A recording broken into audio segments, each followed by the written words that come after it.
नमस्कार मित्रों, मैं हूं एस के अनिल। और पिछली वीडियो में मैंने आपको बताया था कि किसी भी होरोस्कोप से डिजीज जो है ना वो कैसे फाइंड आउट करते हैं, कैसे पता लगाते हैं कि किसी जातक की कुंडली के अंदर डिजीज प्रॉमिस में है कि नहीं है। वो आप लोगों ने देखा। आज मैं बताने वाला हूं कि अगर रोग होगा तो कौन सा होगा और किस अंग में होगा। तो सबसे पहले मैं आपको एक स्क्रीन शेयर करता हूं। उसमें एक ग्रह अपने सिग्निफिकेशन से कौन सा रोग दे सकता है उसके बारे में जानेंगे। एक जो साइन है वो अपने सिग्निफिकेशन से कौन सा रोग दे सकता है ये जानेंगे। नक्षत्र कौन सा रोग है दे सकता है वो जानेंगे, और भाव से संबंधित अंगों में रोग वो जानेंगे। ये चार पैरामीटर हैं जिससे हम रोग के बारे में जानते हैं। तो सबसे पहले स्क्रीन शेयर करते हैं जिससे आपको ये पता लगे कि रोग कैसा होगा। रोग प्रॉमिस में है ये तो समझ में आ जाएगा, रोग कैसा होगा ये कैसे समझे। एक स्क्रीन शेयर कर लेते हैं अभी। ये स्क्रीन आप देख पा रहे हैं। यहाँ पे जो हमारा ये नक्षत्र ज्योति सॉफ्टवेयर है इसके अंदर आप रेफरेंसेस में जाएंगे तो आप यहाँ पे सिग्निफिकेशंस जो है ना वो सेलेक्ट कर लीजिए। सिग्निफिकेशन में सबसे पहले लेते हैं साइन। तो साइन जो है ना वो क्या रोग दे सकते हैं, 1 से 12 घरों के जो ऑल। और सिग्निफिकेशन में यहाँ पे ले लेते हैं डिजीज।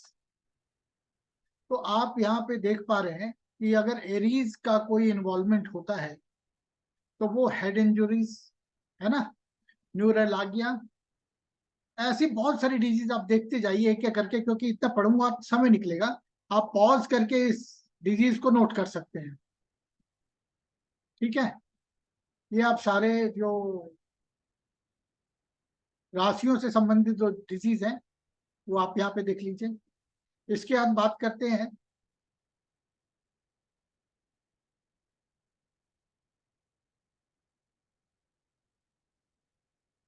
कस्प की। अगर भाव की इन्वॉल्वमेंट होती है तो वो रोग कौन सा देता है, कौन सा भाव कौन सा रोग देता है, डिजीज।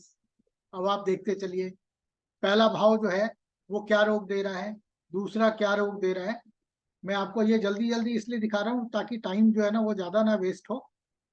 आप इसको वीडियो को पॉज करके भी आप ये सारी जानकारी जो है ना वो नोट डाउन कर सकते हैं।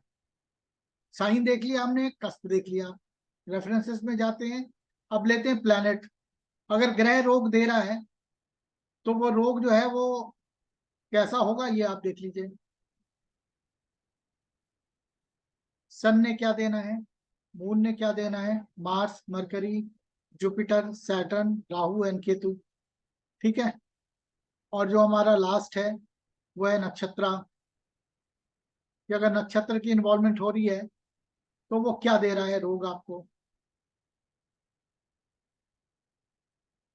ये 27 नक्षत्र हैं, आप देख पा रहे हैं।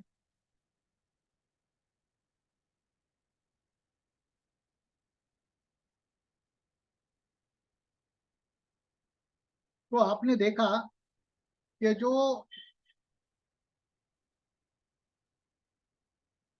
ग्रह हैं वो अपने सिग्निफिकेशन से रोक देते हैं, साइन वो भी अपने सिग्निफिकेशन से रोक देते हैं, और नक्षत्र वो भी अपने सिग्निफिकेशन से रोक देते हैं। और जिस भाव में होगा वो भाव जनित अंगों में भी रोग जो है ना वो होता है।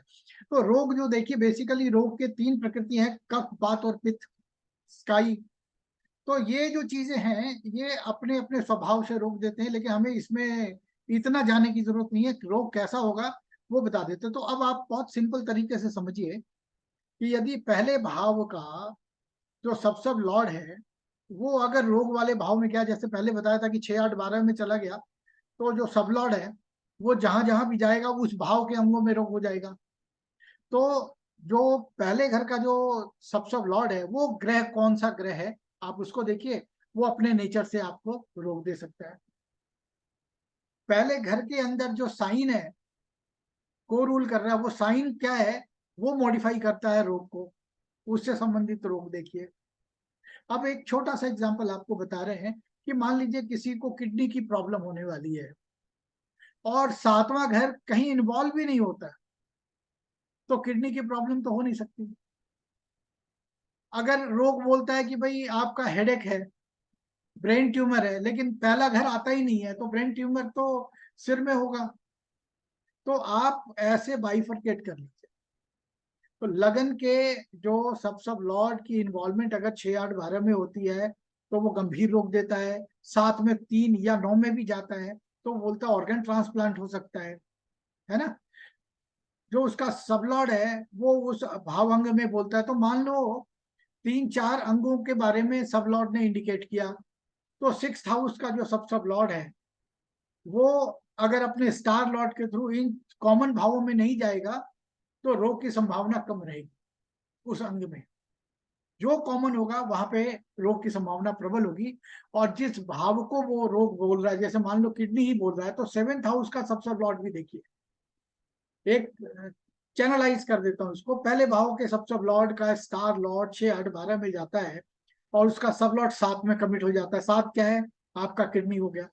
और उसको सिग्निफाई कौन करता है? शुक्र करता है। तो वो सब लॉर्ड मान लो शुक्र है।